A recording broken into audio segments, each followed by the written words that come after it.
In June 1971, the United States was still fighting a war in Vietnam. More than 50,000 Americans were dead. Millions of Vietnamese had already lost their lives, and most Americans believed the war, however costly, had been entered honestly. That belief didn't survive the summer. Inside the Pentagon, there was a secret study, 7,000 pages long, top secret. It traced US involvement in Vietnam from World War II through 1968.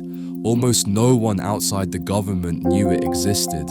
The study was officially titled The Report of the Office of the Secretary of Defense Vietnam Task Force.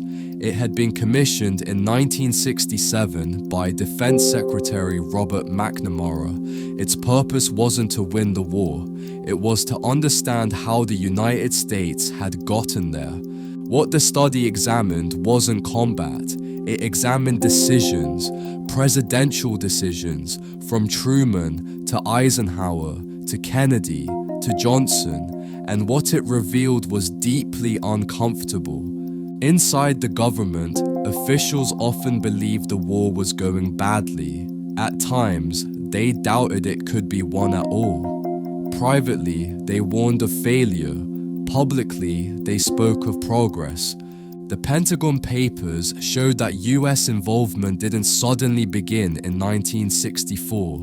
Long before the Gulf of Tonkin incident, the United States had already escalated step by step, first with money, then advisors, then covert operations, then combat troops.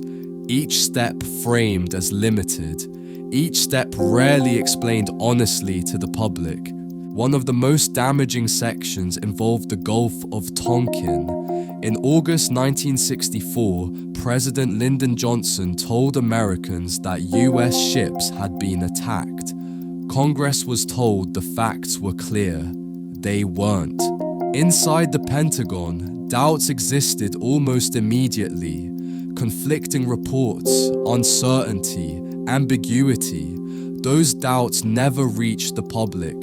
The Gulf of Tonkin resolution passed anyway.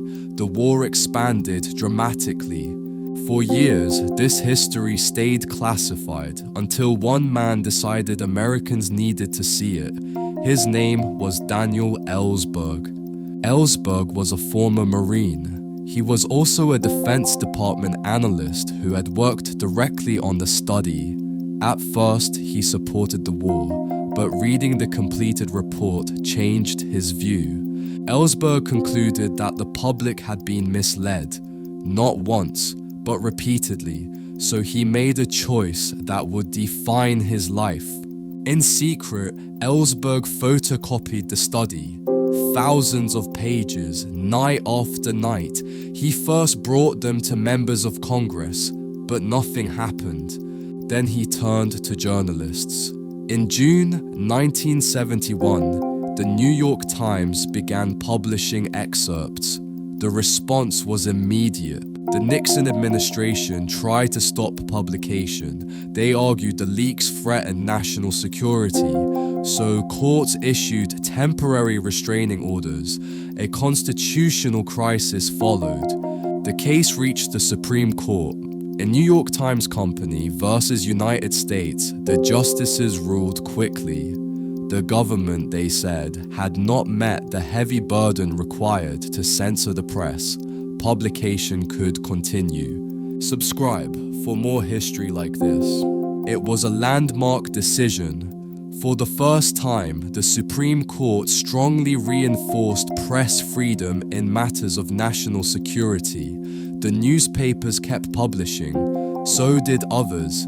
The impact was enormous. Public trust in official statements about Vietnam collapsed further. Anti-war sentiment intensified. The credibility gap became impossible to ignore.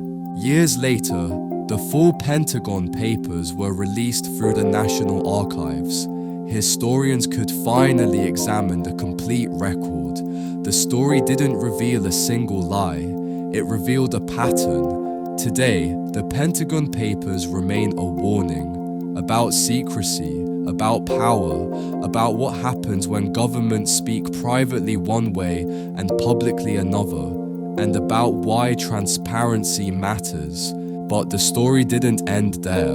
This leak didn't just expose the past, it triggered a chain of events that would bring down a sitting president. That story comes next.